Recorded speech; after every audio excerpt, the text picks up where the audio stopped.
माझे नाव तेजस्वी परमेश्वर शिंदे आहे. मी इयत्ता 5वी या वर्गात शिकते. स्वातंत्र्य झाला भारत तरी तिरंगा इथे फडकला नव्हता. स्वातंत्र्य झाला भारत तरी तिरंगा इथे फडकला नव्हता. गुलामगिरीच्या काळोखात मराठवाडा अडकला होता. गुलामगिरीच्या काळोखात मराठवाडा अडकला होता. अखंड महाराष्ट्राची शान आहे मराठी भाषेचा अभिमान आहे. अखंड महाराष्ट्राची शान आहे मराठी भाषेचा अभिमान आहे. असला तरी पाषांतरी तो अलिशान आहे. म्हणूनच या मराठवाड्याचा सगळ्यांना अभिमान आहे. म्हणूनच या मराठवाड्याचा सगळ्यांना अभिमान आहे. निधडी छाती निस्पृह बाणा, निधडी छाती निस्पृह बाणा, ताट ठेवून मान, अशा या मराठवाड्याचा आहे आम्हास अभिमान. म्हणून या मराठवाड्याचा आहे आम्हास अभिमान. आज आपण इथे सर्वजण मराठवाडा मुक्ती संग्राम दिन साजरा करण्यासाठी एकत्र जमलो आहोत. सर्वप्रथम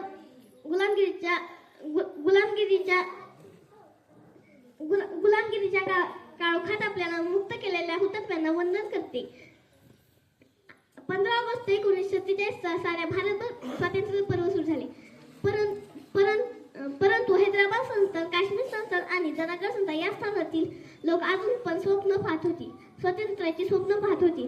कधी संपेल माझी गुलामगिरी, कधी संपेल माझ्यावर अत्याचार, कधी संपेल माझी गुलामगिरी, कधी संपेल माझ्यावर अत्याचार, कधी संपेल माझी पारतंत्र्य, यासारखे असंख्य प्रश्न माझ्या नियतीला विचारत होती. जाता जाता एवढेच म्हणते की थोर संतांचा येथे निवारा, त्यात निजामाचा बसला डेरा. थोर संतांचा येथे निवारा, त्यात निजामाचा बसला डेरा. क्रांतीची ही धगधगती जीवाला, मराठवाडा सोडून निजाम पळाला, मराठवाडा सोडून निजाम पळाला. जय हिंद, जय महाराष्ट्र.